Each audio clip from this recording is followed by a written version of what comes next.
This channel does not promote any violent, harmful, or illegal activities. All content provided by this channel is meant for an educational purpose only. SIR বিরোধী একটি গণকনভেনশন, সেই গণকনভেনশনে বক্তা যাদবপুরের উপাচার্য, যাকে কেন্দ্র করেই শুরু হয়েছে এই বিতর্ক। এসআইআর বিরোধী মঞ্চে কিভাবে যাদবপুরের উপাচার্য সরব হয়েছে ইতিমধ্যে বিজেপি। বাংলা একতা মঞ্চ নামে সংস্থার উদ্যোগে এই কনভেনশনের অন্যতম পৃষ্ঠপোষক তৃণমূল নেতা তন্ময় ঘোষ। মঞ্চ থেকে বাংলা অস্মিতার পক্ষে সওয়াল এসআইআর বিরোধিতায়। আমাদের সঙ্গে রয়েছেন আমাদের প্রতিনিধি সিজার মণ্ডল রয়েছেন। সিজার, দেখো, যে বিষয়টা নিয়ে মূলত এই মুহূর্তে প্রশ্ন, যে এই ধরনের একটা গণকনভেনশনে কিভাবে বক্তা হতে পারেন যাদবপুরের উপাচার্য, এটা নিয়ে বিতর্কের সূত্রপাত।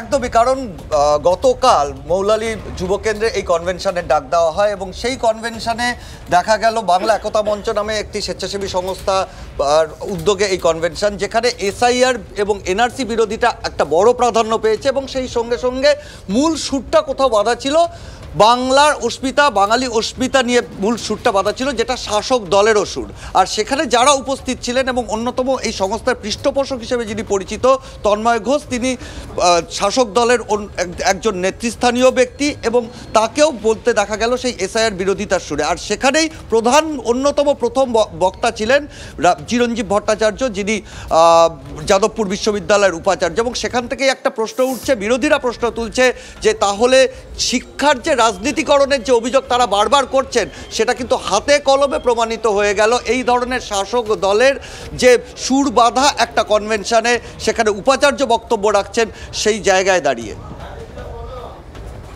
একেবারেই সিটার, এবং এই বিষয় নিয়ে কিন্তু একাধিক প্রশ্ন উঠছে। আরো একবার জানাই আপনাদেরকে, এসআইআর বিরোধী গণকনভেনশনে সেখানে বক্তা যাদবপুরের উপাচার্য, যাকে কেন্দ্র করেই কিন্তু এই বিতর্কের সূত্রপাত। এসআইআর বিরোধী মঞ্চে কিভাবে যাদবপুরের উপাচার্য, ইতিমধ্যেই সরব হয়েছে এই বিষয় নিয়ে বিজেপি।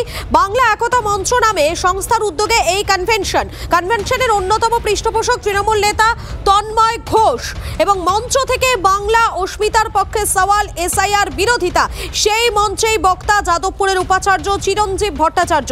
এসআইআর নিয়ে কনভেনশনে কিছুই বলিনি, বাঙালি বিদ্বেষের প্রতিবাদ করেছি মাত্র, পাল্টা যুক্তি উপাচার্যে।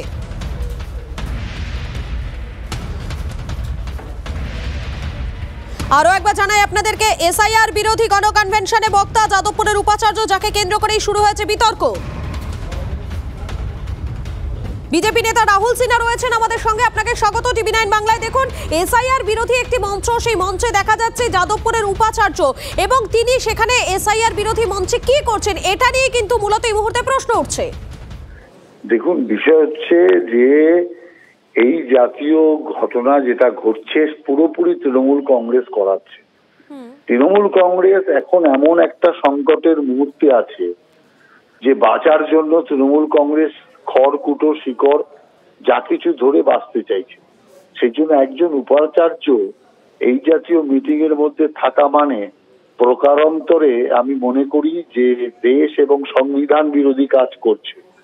অতএব ইলেকশন কমিশনের উচিত এই জাতীয় উপাচার্য, তার বিরুদ্ধে কঠোর আইনানুগ ব্যবস্থা গ্রহণ করা, কারণ এরা উপাচার্য থাকার যোগ্য নয়।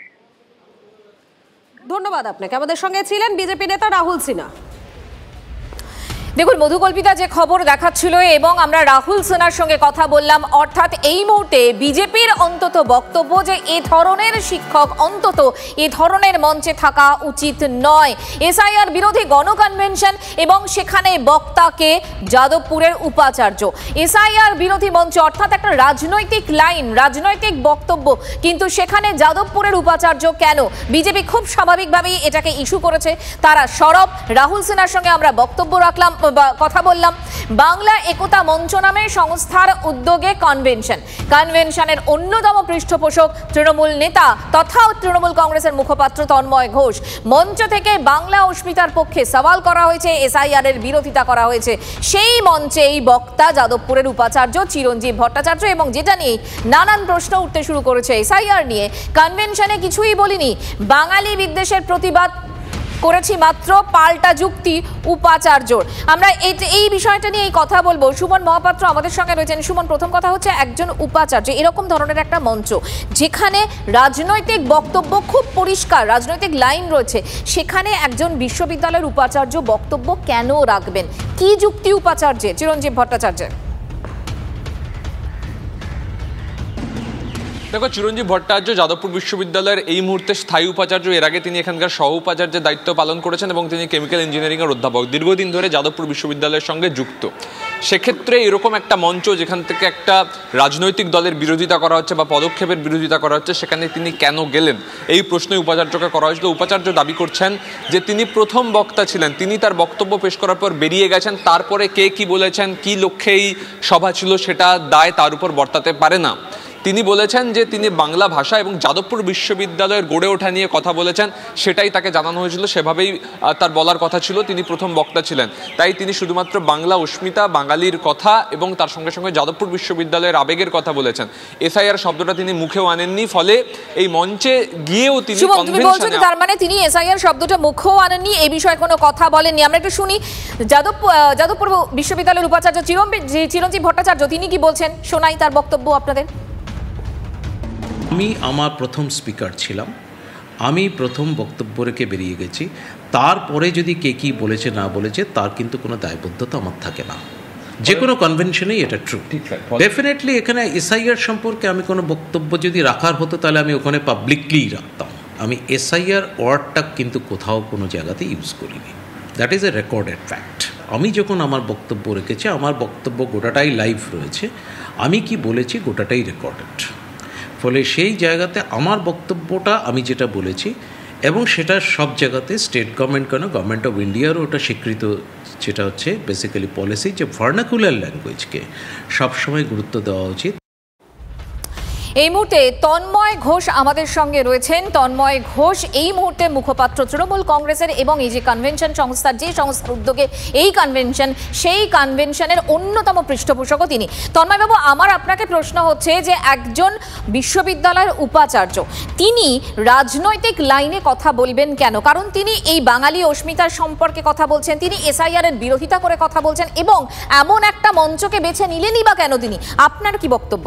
এবং বিজেপি কিন্তু এটা নিয়ে বলছে যে এরকম ধরনের মানুষ এই রকম ধরনের চেয়ারে থাকা যোগ্য নন, উচিত নয়। আপনার বক্তব্য প্লিজ। বিজেপি তাদের নেতৃত্বের আগে যোগ্যতা ঠিক করুন। মাননীয় প্রধানমন্ত্রী নিজের যে সার্টিফিকেট, ডিগ্রি, সেটাই এখনো অবধি দেখিয়ে উঠতে পারলেন না। তারা একজন উপাচার্যকে নিয়ে প্রশ্ন করছেন যার একাডেমিক্যাল ব্যাকগ্রাউন্ড একবার চেক করে নিতে বলতেন, প্রথম।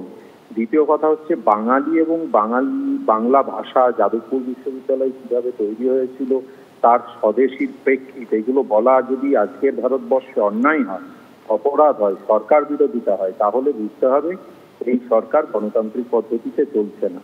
এবং আমি ওনার বক্তব্য শুনলাম, ওনার সঙ্গে সহমত। উনি বাংলা ভাষা এবং যাদবপুরের স্বদেশী যে প্রেক্ষিত সেটা নিয়ে বলার জন্য তাকে বলা হয়েছিল, তিনি সেইটুকু বলে বেরিয়ে গেছেন। তারপরে যাদের যা বক্তব্য ছিল, একটা কনভেনশনে, গণতন্ত্র তো তাই হওয়া উচিত, একটা কনভেনশনে বিভিন্ন রকমের বক্তা এসেছেন, তারা তাদের মতো বক্তব্য রেখেছেন, তারা বলেছেন। ধন্যবাদ আপনাকে।